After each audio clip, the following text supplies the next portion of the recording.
Preview.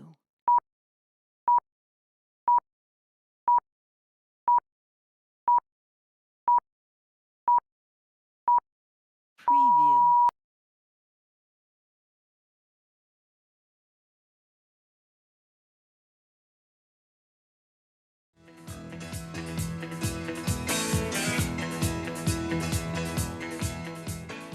Nselmilkom bib tiegħi jgħat nagħmel dan il-recording wara ir-rebħa illi Manchester United kellna kontra Chelsea bl-iskor ta' 4-1 li istiġillat il-kwalifikazzjoni tagħna għaċ-Champions League is-sena d-dieħla. U tajjeb li rnexxielna nagħlqu l-kwalifikazzjoni qabel u allura forsi jista' jkollna naqra breathing space għall-aħħar partita issa hekk kif jintemm il-Premier League dan il-weekend illi ġej. Partita li l-Manchester United għandna kontra Fulham. Qabel il-partita, il-coach tagħna Erik ten Hag iddeskriva il-logħba bħala finali u qal jittama li supporters jitrattawha bħala finali. Naħseb kienet waħda mill-iktar logħbiet illi ħadd pjaċir nara in terms of football minn żewġ timijiet. Ġifieri nkunu onesti, naħseb illi żewġ timijiet ikkontribwew għal-logħba miftuħa u kienet logħba li sta tgħid ħafna it-timijiet kellhom ħafna chances. U kieku iċ-chances li kellna kemm il-United kemm il-Chelsea ħadnihom kien ikollna anke skor ferm ikbar. Naħseb it-tieni taqsima b'mod ġenerali kienet aħjar mill-ewwel taqsima. Naħseb l-ewwel taqsima l-fatt li tħanat ngħid b'xejn minn fuq kienet biss għaliex iċ-Chelsea fallew ħafna chances. Ġifieri onestament il-play kien hemm momenti tinkwieta għaliex iċ-Chelsea kienu qegħdin ikunu wisq komdi bil-midfield kif bdew jgħaddu u bdew jsibu ruhom f'pożizzjonijiet verament antipatiċi għall-avversarju, ġifieri fil-każ il-Manchester United, u konna naħseb fortunati li Chelsea ma approfittawx ruhom minn dawn l-okkażjonijiet u koinċidenti li wkoll skurjajna eżatt tieni ballun qabel morna għall-mistrieħ. Fit-tieni ħaf ħassejt li ħadna aktar il-logħba rridni f'idejna bħala tim u naħseb wieħed ma kellux imbagħad xigerger ħafna li r-riżultat spiċċa 4-1 favur il-United. Konċentralment ukoll huwa l-ewwel darba li l-United se jkunu ħadu tazza kif ukoll kwalifikaw għall Champions League l-ewwel darba f'10 snin. Ġifieri wieħed jirrifletti ftit fuq il-progress li qegħdin nagħmlu din is-sena ilha ma tiġri ħafna ngħidu 10 snin li l-United jerbu tazza kif ukoll jikkwalifikaw għaċ-Champions League, ġifieri li mhux li jikkwalifikaw għaċ-Champions League għaliex meta rbaħna l-Europa League fi żmien Mourinho wkoll kwalifikajna għaċ-Champions League, imma r-riżultat ta' dik it-tazza li konna rbaħna din id-darba kwalifikajna mill-pożizzjoni tagħna tal-lig u kif ukoll ħadna l-League Cup, il-Carabao Cup u kellna ċans ukoll li nerbħu l-Europa League. Għalkemm iċ-ċansis huma żgħar, però bi players bħal marajna l-lejla Casemiro li fl-opinjoni kien il-man of the match u Rashford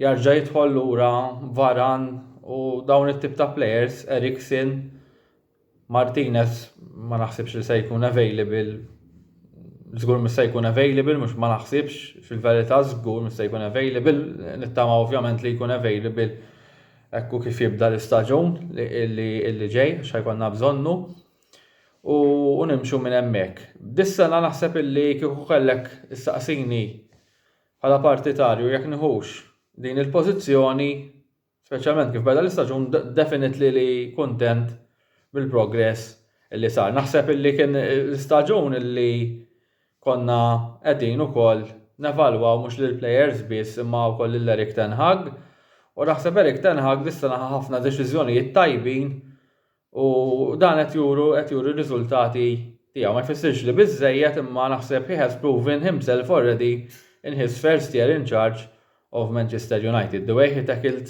the Ronaldo situation ta' Maguire, is-signings li ġab Casemiro. Mingħajr Casemiro ma konniex ngħidlek qatt neħtlu fiċ-Champions League. din is-sena bħala klabb.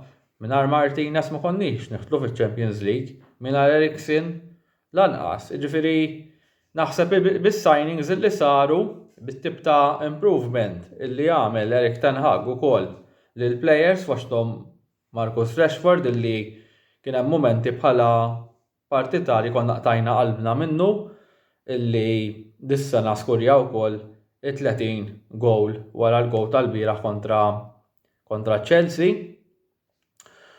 U allura dawn meta tikkombina kollox, jiġifieri il-passjoni li għandu l-coach, it-tip ta' intelligenza li għandu, kif qiegħed jiżviluppa l-players, jiġifieri qiegħed itejjeb il-players li hemm qed itejjibhom u joħodhom f'livell ieħor meta tqis li hemm players bħal Garnacho, bħal Rashford,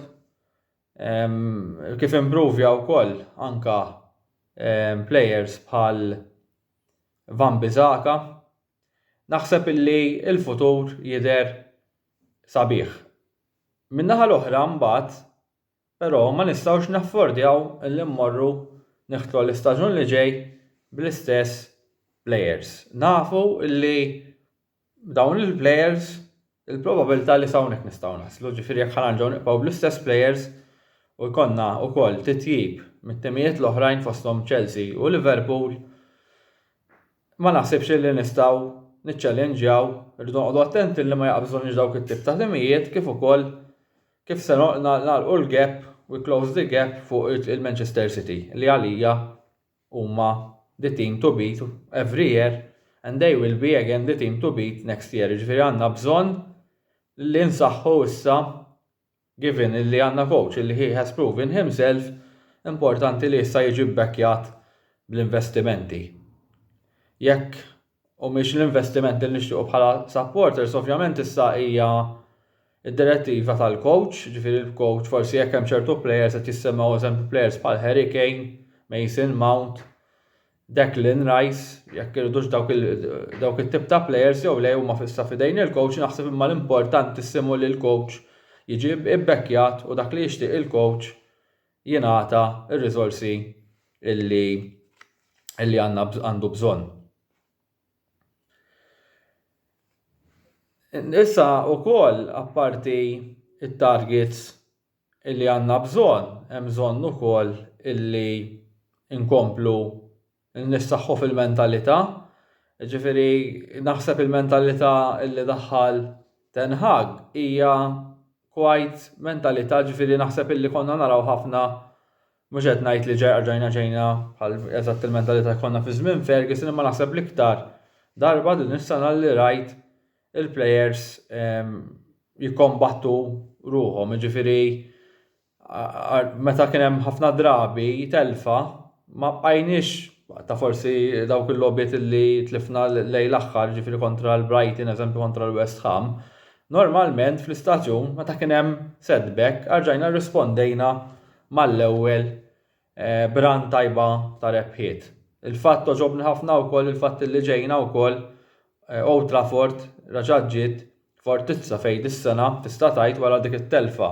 L-ewwel telfa kontra Brighton ma rġajna qatt tlifna home f'Old Trafford fil-Premier League. Jiġifieri rajna ħafna affarijiet li kienu pożittivi din is-sena taħt dan il-manager bravu, għandna naħseb nibżgħu ħafna għalih, però narġa' nirrepeti l-punt illi mingħajr ma' dan il-coach se jiġi bbakkjat nistgħu faċilment narġgħu nitilfu il-progress illi għamilna.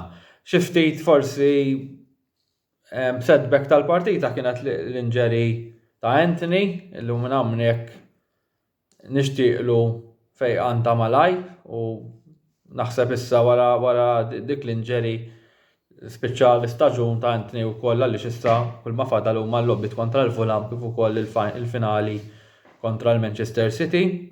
Ġifieri probabbli l-enti ma rajniex hemmhekk iktar, naħseb li Anthony għalkemm kellu l-kritika tiegħu u hemm bżonn ħafna li jimprovja, naħseb kien ukoll ta' kontribut fl-istaġun ukoll niftakar dik il-logħba kontra l-Barcellona li kien tajjeb ħafna f'dik il-partita u kellu logħbiet oħrajn li kien tajjeb, però ovvjament għandu bżonn jitjieb u jekk nemmen jiena li wara staġun ieħor mal-United bil-coach bħal Erik Ten Hag u bil-mentalità li qed idaħħal naħseb anke Anthony ikollu staġun aħjar. Kif għandhom bżonn ikollhom jekk dejjem se jibqgħu hemmhekk players bħal Sancho u players ovvjament mifhimni probabbli ħajkun hemm bidliet, jiġifieri Weghorst mhux ħanarġgħu narawh, naħseb hija għażla tajba Martial hemm domandi kbar ħafna fuqu. Jiġifieri wieħed irid jara ovvjament is-sitwazzjoni issa kif se tiżvolġa ruħha fis-sajf. Ma nixtieqx intawwal iktar, ġast naqra botta lill-partitarji tal-Liverpool nittama li ħadtu pjaċir u skirtu fis-7 Up. Aħna is-7 Up forsi doqnieh ftit dakinhar biss ta' dik id-disfatta ma kif dejjem ngħidu intom is-partitarji tal-Liverpool tippreferu kieku l-istaġun kien bil-kontra li tħalltu intom fil-Champions League u naf li tista' hija kera għal tim li ċċellinġja għal 4 tazzi u għall-ewwel darba issa laqas jkun fiċ-Champions League taħt staġun sħiħ taħt Jurgen Klopp. U apparti mill-futbol imma qegħdin neħdu naqra pjaċir aħna bħala parti tal-United illi għal darba dal-aħħar snin konna aħjar minnkom. Grazzi tal-li segwejtuna u nsellmilkom.